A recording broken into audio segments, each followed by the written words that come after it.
performance of the poem was verbally was such that half the time I drifted off into half sleep, you know, which was kind of helpful because it kind of like cushioned, right? Like cushioned the, you know, it kind of blurred, right? You know, a good number of the rough, sharp edges. So these are very injurious images, even in verbal form. Like, but one of the things that we really like to say about poetry is that, as a language, is that that the image is paramount in it and to it. And by image, that's, we don't only mean something that's visual, but generally perceptual and sensorial, right? If words in a poem can make you hear, sense, smell, and touches you, then you know, then you have an image in poetry, right? So I was thinking about that, and then I was like, the other crazy thing that I did was like just look at some of the poems that he was reading aloud, but covering the English language text, and just looking at the Chinese language translation. All I know is that this is Chinese language translation, right? And just so that, like, and you know, because I don't know any Chinese, and the great part of it is Chinese languages like Egyptian hieroglyphics, Sumerian cuneiform, ideographic languages, right? Like they're all about visual. You see that it's opaque, you're unspeaking. Just like I think images of the war are really in the end unspeaking, right? You have those two missing terms, I should say, no name, there's no voice, just pure image. Then you know, like you're kind of listening to the voice in English, right? And then you're seeing this opaque unspeaking text, which is otherwise visual. So I was like, all sorts of things were coming to me pedagogically, like what am I going to do if I'm going to teach, you know, the Nanjing poems in the Philippine literature classroom, right? What am I going to try to encourage my students to do? First of all, to appreciate the medium and all that. But I'm going to just want to like end up with this point, which is very interesting to me. It's just an observation. It might be stating the obvious, but what does it mean for a Chinese American poet to be writing about these rather controversial things, and a Japanese American critic, right? Responding and reading to them, both of whom, by the way, are oddly positioned.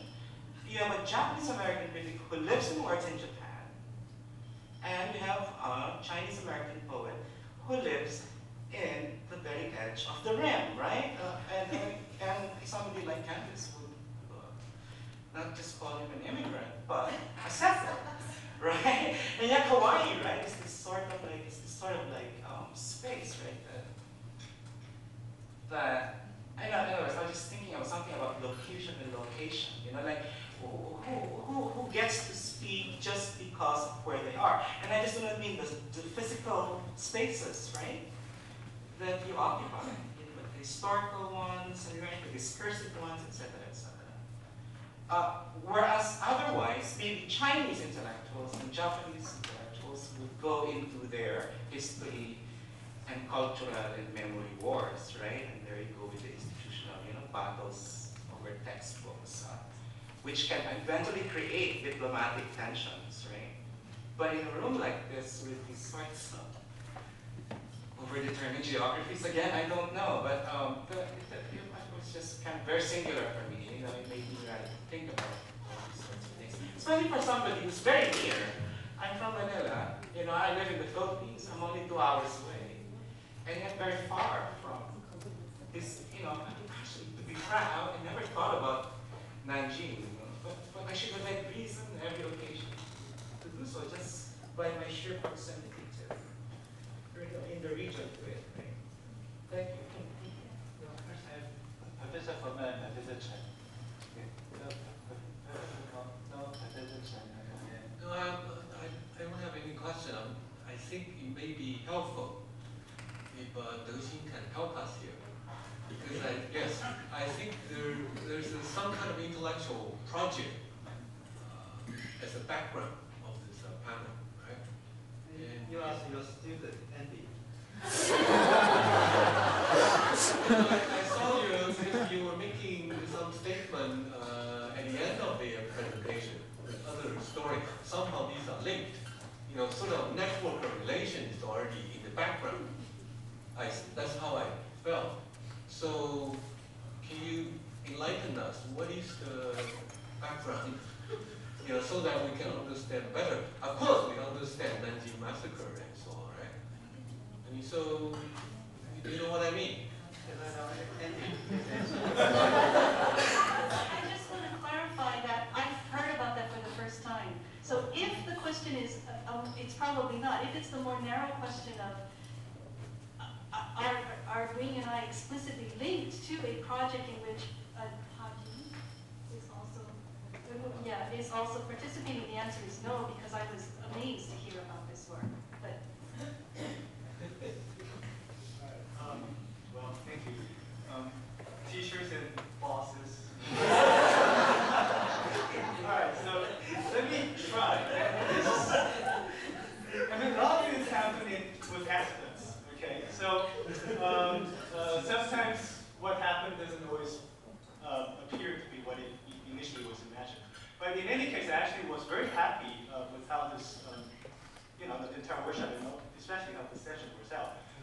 Mainly because I think there are cross conversations that have not been actually quite valuable. So I might take a few minutes, but bear with me. So I'm trying to lay out. Okay, so let me first of all talk about what this quote-unquote special session means to me and what I intended to work in this particular context.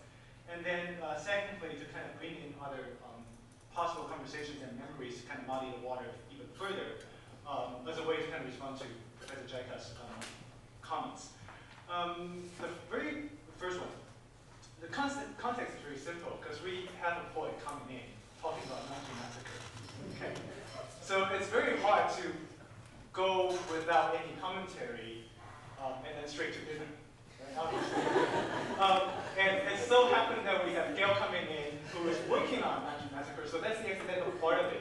But I think what's interesting in this combination is that it also allows us to really talk about a historical event that has a regional impact, which really is difficult to come through in the so-called, sometimes, I mean not necessarily so, but sometimes in the inter-Asian context where you have Korean scholars next to Japanese scholars, next to Chinese scholars speaking all different, well, the same language, which is English, but all with different memories, right, in terms of how they remember this historical incident. So I think it's actually a very useful way to set up the stage where the question of this particular really muddy and complex and really emotionally intense memories can be rearticulated in quote-unquote poetic forms and contemplative spaces like this one, to allow us to kind of rethink what Asia means, particularly in this context where we're trying to think about what Asian American studies can do. And I think, if anything, this is one of the areas where Asian American studies and scholars can try to intervene, that is create a different forum or form of dialogue in which such difficult questions and memories can be rearticulated and dealt with. So the second part would be to kind of muddy the water, and this really simple. If my memory serves me right, the Koreans have actually participated in some in the Vietnam War in some form, which is, I mean, a known truth to the world. Likewise, the Philippines had been the base where the U.S. soldiers were deployed, and some of those soldiers will be rotated to, for example,